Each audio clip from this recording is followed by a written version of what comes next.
Shalom Bapak Ibu Saudara, saya dengan Yason dan istri saya Melisa, kami dari keluarga Allah Solo Widuran ingin menyaksikan cinta kasih Tuhan terhadap kehidupan kami.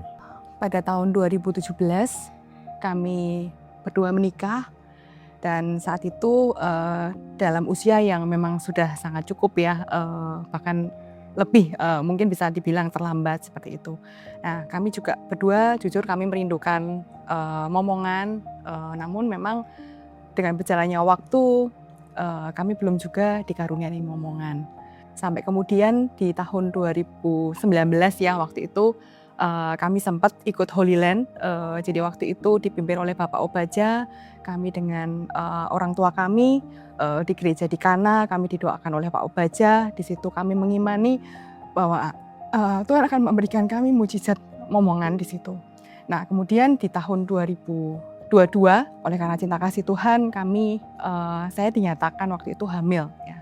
Jadi betapa bahagianya kami kemudian di minggu ke-8, jadi setelah saya bed rest, saat dicek kembali yang tadinya ada detak jantungnya, kemudian ternyata dinyatakan detak jantung itu berhenti.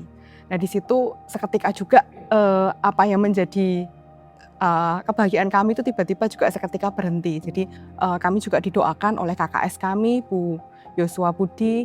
Bu Yosua Budi juga mengatakan tetap bersyukur, jangan menyalahkan Tuhan. Apapun yang terjadi, Tuhan punya rencana yang terbaik dalam hidup kalian.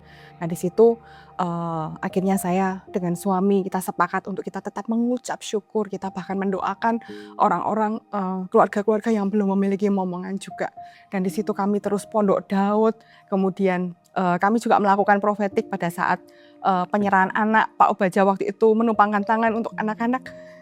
Yang di depan itu kami juga mengimani bahwa di situ kami juga sedang menumpangkan tangan buat anak kami, menyerahkan anak kami kepada Tuhan.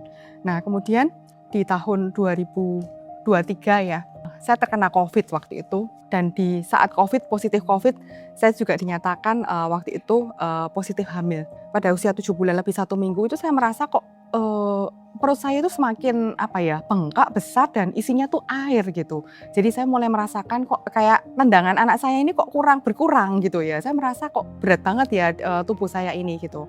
Nah akhirnya belum saatnya kontrol waktu itu.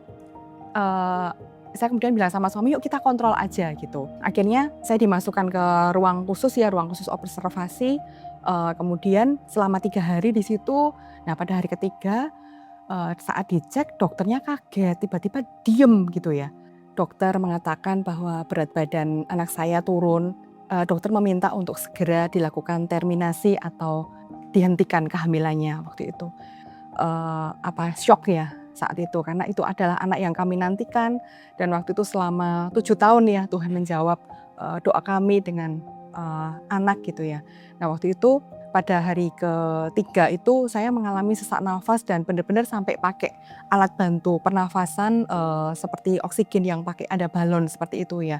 Dan di situ pada saat dicek oleh dokter feto maternal plasenta yang harusnya mensuplai oksigen di dalam janin anak saya itu sudah rusak seperti itu dan resikonya sangat besar sekali gitu. Apalagi tensi saya sangat tinggi saat itu. Dokter jantung juga mengecek di situ ternyata di jantung sebelah kiri saya itu sudah ada sedikit kebocoran. Waktu itu juga dicek oleh dokter internis di mana cairan-cairan yang ada dalam tubuh saya itu sudah sampai ke paru-paru. Jadi sudah memenuhi paru-paru sehingga saya sudah mulai sesak nafas dan waktu itu kondisinya sudah sangat sampai saya tuh berpikir gitu ya, apa ini sudah waktunya dipanggil seperti itu. Saya dengan suami dan waktu itu juga KKS kami dan warga kami juga bersama-sama berdoa sepakat waktu itu untuk minta pertolongan Tuhan, minta mujizat daripada Tuhan di situ. Saking kami kalut, saking kami kacau, dan yang kita lakukan adalah memutar lagu-lagu rohani, memutar Pondok Daud, sehingga kami tetap berpikir positif saat itu. Kami belajar untuk berserah, dan kami senantiasa mengingat-ingat akan kebaikan Tuhan. Kami selalu mengingat-ingat pertolongan Tuhan di masa lalu.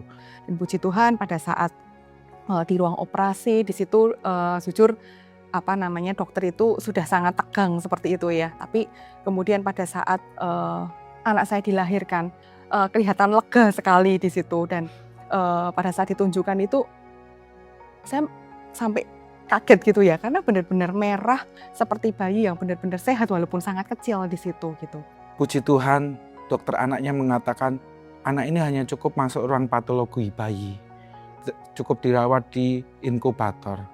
Anak kami boleh bertumbuh, setelah 2 minggu kami boleh mengambil anak ini untuk kami rawat pulang. Baik Bapak Ibu Saudara, demikian kesaksian saya. Jangan lupa untuk Bapak Ibu bahwa dalam setiap penantian, setiap pergumulan, tetap beribadah kepada Tuhan, tetap percaya, tetap memberikan yang terbaik buat Tuhan. Tuhan Yesus memberkati.